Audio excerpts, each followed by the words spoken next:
lived in Lithuania as a young man in his early 20s.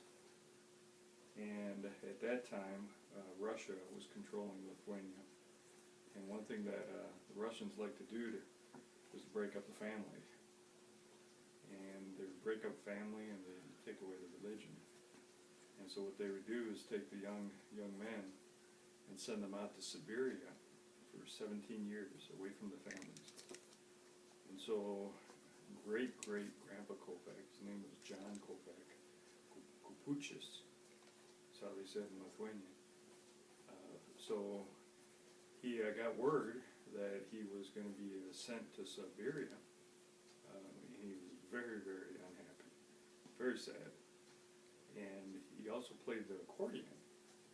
And so one day, after he had gotten that news that they were going to send him away, he was playing the accordion, and a Russian general came up to him and said, "John, your music doesn't sound like it used to." And he goes, "No, I'm real sad. They're taking me from my whole family. And what they're going to do is send me away for 17 years. So the Russian general, he really liked John Kopek. And so he said, "I'll tell you what, I'm going to have you go to this guy. He's going to give you these eardrops. And these eardrops will make your ears ooze for months. And you need to act like you're deaf. And when you do that, then the Russian army will test you. And if they feel that you can't hear, they won't take you." So over a period of months, they tested him. He acted like he couldn't hear. And so they said, "All right, we're not going to put you in Siberia in the army." And so after that, John was out of the army, but he needed to get out of the country. Otherwise, they would have killed him if they found out. And so John then was escaping Russia. And as he was doing that, there was another family with two brothers that he knew and a sister. And they said, "Would you please watch over the sister?" And so they were able to escape across the Russian border while they were getting shot at by Russian soldiers. They were able to make their way onto a boat that then took them to the United States of America. So this is late 1800s. And so Ellis Island, that we've all heard about, where a lot of the immigrants would come to first, they went to Ellis Island, got checked in there, so Ellis Island is in New York.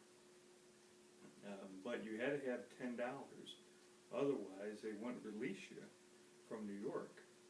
And so the two brothers and the sister, they took a train all the way up to Copper Harbor, Michigan, way up as far as you can go in the upper peninsula, where there was silver mining going on and copper mining. And John, he didn't have the $10, so he was laying bricks. And that's what they would do. They would require you to lay bricks in the streets of New York until you paid your $10. Usually it took about 6 months at that time. Well, a couple months into it, the two brothers wired him some money.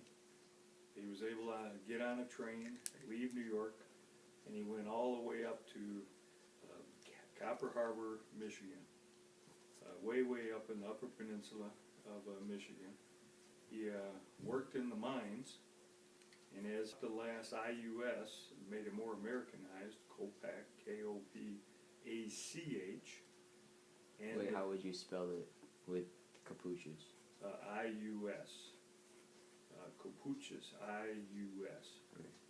And so then what happened with the Kopachs, John Kopach and his wife, they then had 13 kids, 13 sons and daughters. Most of them they had up in Copper Harbor, Michigan. There would be so much snow there. There were stories that it would 360 inches of snow in 1 year, that they would have to dig out the second floor windows so they could see. They'd have to get the snow off the roof. And so my grandfather, Hippolyte, and you have his confirmation name, Hippolytus, Hippolyte, and they call him High for short. He was born along with all his brothers except one up in Copper Harbor, Michigan. And they would do all the brothers before that time were in the mining at the time, or they were in the farming. And then eventually, great Grandpa Kopak, my grandfather, he moved down to the middle portion of the state, Standish. They had a farm there, and then from the farms, then they moved down to Detroit, Michigan, when the auto industry was really starting to take off in the early 1900s and 1910, 1920. And then he worked, actually, my grandfather, great Grandpa Kopak, he worked, he was a bodyguard for Henry Ford. Who? My grandfather. And so Henry Ford, who was in the auto industry, and so they took him because they also knew that we had several Kopaks who were boxers. And so great Grandpa Kopak, my grandfather Kopak, his brother Sam actually was a heavyweight boxing champion in the late 20s and 30s of South Africa.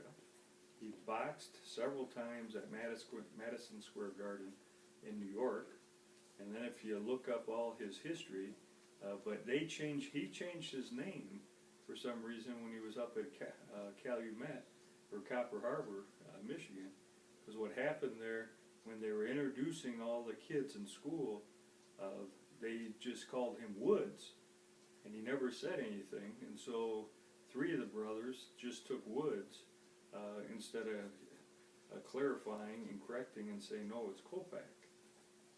And so his name was Joe Woods, heavyweight champion in the late 20s and 30s of South Africa.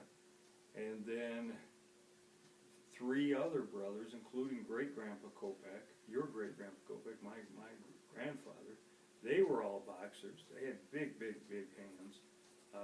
And so when the auto industry started, they knew they were big men, big hands, they needed some protection, and so they hired my grandfather to be a bodyguard for a period of time for Henry Ford during the early years. Eventually, they settled permanently in Detroit, Michigan. Great Grandpa Kopak then, son of John Kopak, then worked at the auto industries, Ford and Chrysler, for almost 40 years before he retired. As his son, Grandpa Kopak, also worked there too, along with many other relatives.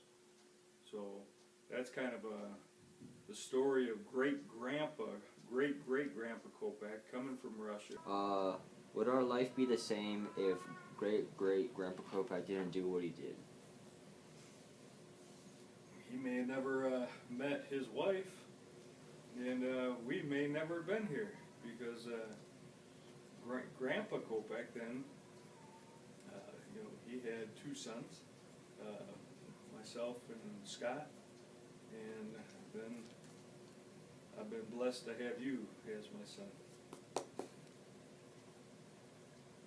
Okay, wait, so the 13 children, there's 13 children, and then it goes, how did it lead all the way down to you? So it went to great Grandpa Kopak, John Kopak, who then had, so John Kopak and his wife then had 13 brothers and sisters. One of those brothers was Hippolyte Kopak. And so you know Albert, you never met Hippolyte because he passed away before you were born. But Albert, who you met, Albert Kopak, was his youngest brother. So out of 13 brothers and sisters, Albert and Gertie were the 2 youngest. And so Hippolyte then was the son of John Kopak. Then Hippolyte had 2 daughters and a son. One daughter, the oldest, was Aunt Dory, who you met. Middle son was Don Kopak, your grandfather, my father, and Don Kopak, Grandpa Kopak, he was born in 1940. And then Don Kopak had 2 sons and a daughter. So Scott, Teresa, Aunt Teresa, and me. Make sense? Mm-hmm.